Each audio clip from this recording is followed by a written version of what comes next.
Mến chào các bé. Hôm nay chúng ta sẽ đến với một câu chuyện cổ tích mới. Và chuyện cổ tích được mang tên Thánh Giống. Các bé cùng lắng nghe nhé. Vào thời của vua Hùng Vương trước đây, ở một vùng nọ có người đàn bà tuổi cũng đã cao, nhưng vẫn phải sống lủi thủi một mình mãi. Một ngày nọ, khi trời mới tảng sáng, theo thường lệ bà lại đi lên thăm nương. Vô tình bà nhìn thấy một dấu chân to giẫm nát hết mấy luống cà của mình. Nhìn dấu chân này, bà ngạc nhiên kêu lớn: "Chào ôi, bàn chân của ai mà lại to thế nhỉ?" Tò mò nên bà đưa chân vào ướm thử dấu chân lạ kia. Đột nhiên bà lại rùng mình một cái. Và kể từ ngày đó thì bà mang thai. Khi cái thai trong bụng đã đủ ngày đủ tháng thì bà sinh ra được một đứa bé trai kháu khỉnh, bụ bẫm. Bà liền đặt tên cho nó là Giống.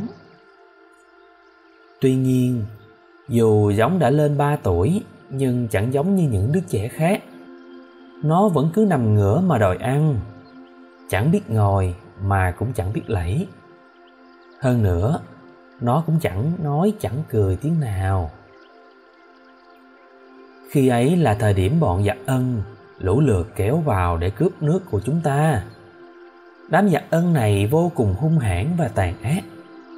Tên tướng cầm đầu tên là Ân Vương. Hắn có hình dung vô cùng cổ quái và dữ tợn. Chúng đi đến đâu thì lại đốt phá nhà cửa, còn giết người để cướp của khắp nơi. Quân đội của Hùng Vương cũng không ít lần dẫn quân xuất trận. Tuy nhiên, sức yếu nên không thể nào đánh lại bọn giặc Ân hùng mạnh kia. Vua Hùng thấy tình hình không ổn thì vô cùng lo lắng. Vì vậy, vội vàng hạ lệnh cho sứ giả của mình đi khắp nơi trong nước, mong có thể tìm được những bậc tướng tài ba để giúp nhà vua cứu lấy đất nước đang trên bờ lâm nguy. Vào một ngày kia, sứ giả tới làng của chú bé tên Giống. Khi nghe thấy tiếng loa rao rằng nhà vua đang đi cầu người tài khắp nơi, mẹ cũng Giống đang ru con liền đùa vui với con mình là: "Con ơi, con trai ngoan của mẹ cứ mãi không đi không nói như vậy. Biết đến bao giờ thì con mới có thể đi đuổi giặc giúp nhà vua đây." Không ngờ khi người mẹ vừa dứt lời thì Giống lại đột nhiên mở miệng và nói thành tiếng rằng: "Mẹ hãy đi gọi sứ giả vào nhà mình cho con." Nhưng khi nói xong thì Giống lại im lặng. Người mẹ thấy vậy thì nửa mừng nửa sợ, vội vội vàng vàng đem chuyện lạ này kể lại cho xóm riền xung quanh được biết. Thấy chuyện lạ xảy ra, tất cả mọi người đều đổ xô tới nhà của Giống. Ai cũng cho đây là một chuyện thần kỳ. Một người trong đám đông liền nói: "Ta cứ thử ra mời sứ giả tới để xem nó muốn cái gì nào." Vậy là mọi người lại chạy ra mời sứ giả tới. Khi viên sứ giả ấy vào trong nhà và trông thấy Giống thì lập tức hỏi: "Có phải mày chính là đứa bé tận 3 tuổi mới học nói không? Mày mời ta đến đây có việc gì?" Giống chững chạc trả lời lại câu hỏi của viên sứ giả kia: "Hãy về báo lại với nhà vua, cho người rèn một con ngựa sắt, làm một thanh gươm sắt, thêm một bộ áo giáp sắt cùng với một chiếc nón sắt nữa. Sau đó ta sẽ giúp đuổi đám giặc kia cho." Tất cả mọi người đều chứng kiến ở đó, đều cảm thấy sự việc này hết sức lạ lùng và có phần thần kỳ nữa, cho rằng đây là thần nhân hiện thân. Viên sứ giả vội vã phi ngựa nước đại trở về lại cung để bẩm báo lại toàn bộ sự việc cho nhà vua cùng quần thần được biết. Hùng Vương nghe sứ giả tâu rõ thì vô cùng vui mừng, lập tức hạ lệnh cho đám thợ rèn phải đem gom góp tất cả sắt lại để rèn ngựa sắt, gươm sắt, áo giáp sắt cùng với nón sắt đúng như lời dặn của chú bé kia. Những thứ đồ ấy khi rèn xong thì nặng không sao tả nổi. Hàng chục người cùng nhau bê thanh gươm sắt mà nó cũng chẳng chịu nhúc nhích một chút nào. Bởi vậy nên vua Hùng đành phải phái hàng ngàn quân lính của mình tìm đủ mọi cách để có thể chở đồ tới mà giao lại cho chú bé tên Giống kia. Khi nghe tin có hàng toán quân lính cùng nhau khiêng những thứ đồ sắt ấy tới làng, mẹ của Giống vô cùng sợ hãi mà chạy thẳng về nhà nói với con trai: "Con ơi, chuyện của nhà vua không phải là chuyện vui đùa đâu. Hiện nay quân lính người ta đang âm thầm kéo nhau tới ngoài bãi rồi. Chúng ta biết phải làm gì bây giờ?"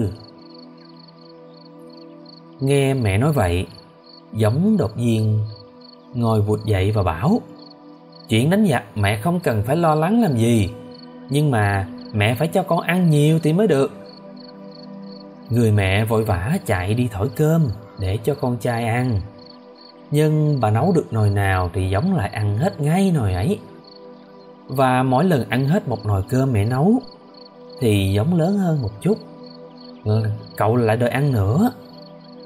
Người mẹ càng cho con ăn bao nhiêu thì Giống lại càng lớn hơn được bấy nhiêu. Cậu bé lớn nhanh như thổi. Không bao lâu thì đã trở thành chàng trai trẻ tuổi khỏe mạnh. Khi trong nhà đã hết sạch gạo, người mẹ lại phải chạy đi khắp làng xóm để kêu gọi. Mọi người trong làng đều nô nức xóc gạo, đem khoai tới, còn có cả trâu, có cả rượu, cùng rất nhiều bánh trái, hoa quả, chất đầy cả một sân rộng. Tuy nhiên, dù người dân trong làng có đưa đến bao nhiêu, thì chàng Giống lại ăn vơi đi bấy nhiêu. Nhưng mà chàng vẫn tiếp tục đòi ăn thêm không ngừng nghỉ. Sau đó thì Giống lại nói với mẹ mình là: "Mẹ hãy kiếm vải để may quần áo cho con mặc." Nghe chàng Giống nói vậy thì tất cả mọi người lại cùng nhau đem tới không biết bao nhiêu là vải lụa để mà may quần áo mới cho chàng. Tuy nhiên thì thân thể của chàng lại lớn vụt một cách rất kỳ lạ. Quần áo mới vừa may thì đã chật và ngắn ngay được, khiến mọi người cứ phải đem vải tới chắp vá thêm không ngừng. Chẳng mấy chốc mà đầu của chàng đã chạm được tới nóc nhà.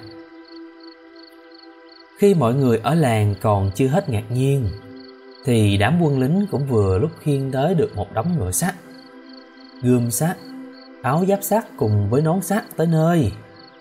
Giống thấy thế liền bước ra ngoài. Chàng vươn vai và người đột nhiên cao lớn sừng sững như một ngọn núi. Chân chàng dài hơn trượng. Chàng hét một tiếng nghe như sấm rền: "Ta chính là tướng của nhà trời." Sau đó Giống nhanh nhẹn đem áo giáp sắt mặc lên người, lấy nón sắt đội lên đầu, một tay cầm lấy gươm sắt mà múa vài vòng. Rồi chàng nói lời từ biệt với mẹ của mình cùng tất cả dân làng. Sau cùng thì nhảy phắt lên con ngựa sắt. Con ngựa sắt đột nhiên chồm lên, rồi phun thẳng về phía trước luồng lửa nóng đỏ rực. Chàng Giống lấy chân thúc một cái, con ngựa lập tức phi như bay. Nó sải những bước nhảy dài phải hàng chục con sào ghép lại, làm rung chuyển đất trời. Trong nháy mắt thì nó đã xông thẳng đến nơi giặc hạ trại. Hàng loạt những khu trại rộng rãi trải dài khắp mấy khu rừng. Chàng Giống lập tức vung gươm lên, tay như chớp giật. Đám giặc Ân xông vào bao nhiêu thì lại chết hết từng ấy. Rồi con ngựa sắt lại thét ra lửa, làm cháy hết những đồn trại, rồi thiêu cháy luôn cả mấy cánh rừng kia nữa. Khói bụi bay mù mịt khắp nơi, tiếng la thét khóc vang trời. Tuy là bị thương vong rất nhiều, nhưng tướng giặc Ân Vương vẫn không ngừng gào thét ra lệnh cho quân đội tiến vào. Giống càng đánh lại càng khỏe hơn. Thầy đám giặc Ân chất ngổn ngang khắp nơi trong rừng. Đột nhiên gươm sắt của chàng bị gãy. Nhưng chàng chẳng có chút bối rối, lập tức với tay nhổ lấy những bụi tre lớn ở hai bên đường mà quật túi bụi vào đám giặc đang bám trụ theo mệnh lệnh của chủ tướng. Nhưng bọn giặc Ân cũng chẳng cầm cự được bao lâu, sau đó bắt đầu tan rã, chạy toán loạn ở khắp nơi. Còn tên tướng giặc Ân thì đã bị gióng quật cho tan xác từ bao giờ. Đám tàn binh thấy tướng lĩnh đã chết thì vội vàng lạy lục để xin hàng. Đến lúc này thì quân đội Hùng Vương cùng tất cả dân làng nơi đây chỉ còn việc duy nhất là xông tới mà trói hết chúng lại mà thôi. Chưa đầy buổi mà Giống đã có thể trừ được nạn nước. Khi ấy, ngựa sắt của Giống cũng đã tới chân ngọn núi Sóc Sơn. Khi đến nơi này, Giống đem áo giáp sắt cùng nón sắt để lại, sau đó cưỡi theo ngựa sắt mà bay thẳng về trời. Sau khi nạn giặc xâm đã trừ, để tưởng nhớ công ơn của người anh hùng, thì vua Hùng đã cho người xây dựng đền thờ chàng Giống ngay tại quê hương của chàng, phong chàng thành Phù Đổng Thiên Vương. Cho đến tận ngày nay thì chúng ta vẫn có thể nhìn thấy được những vết tích sót lại, là những dãy ao hình tròn cứ nối tiếp nhau từ Kim Anh qua Đa Phúc rồi đến tận Sóc Sơn. Cha ông ta nói rằng đó chính là dấu chân mà ngựa sắt của Thánh Giống để lại. Còn khu rừng bị thiêu rụi bởi ngọn lửa của ngựa sắt thì ngày nay có tên gọi là làng Chái. Và những đám tre mà Thánh Giống đem nhổ lên để đánh giặc dính lửa nên từ màu xanh ngã hết thành màu vàng. Hơn nữa còn có thêm lốm đốm những vết cháy, hiện nay vẫn còn giống ấy.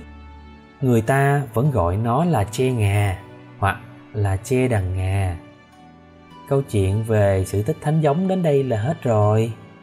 Xin chào tạm biệt và chúc các bé ngủ ngon nhé.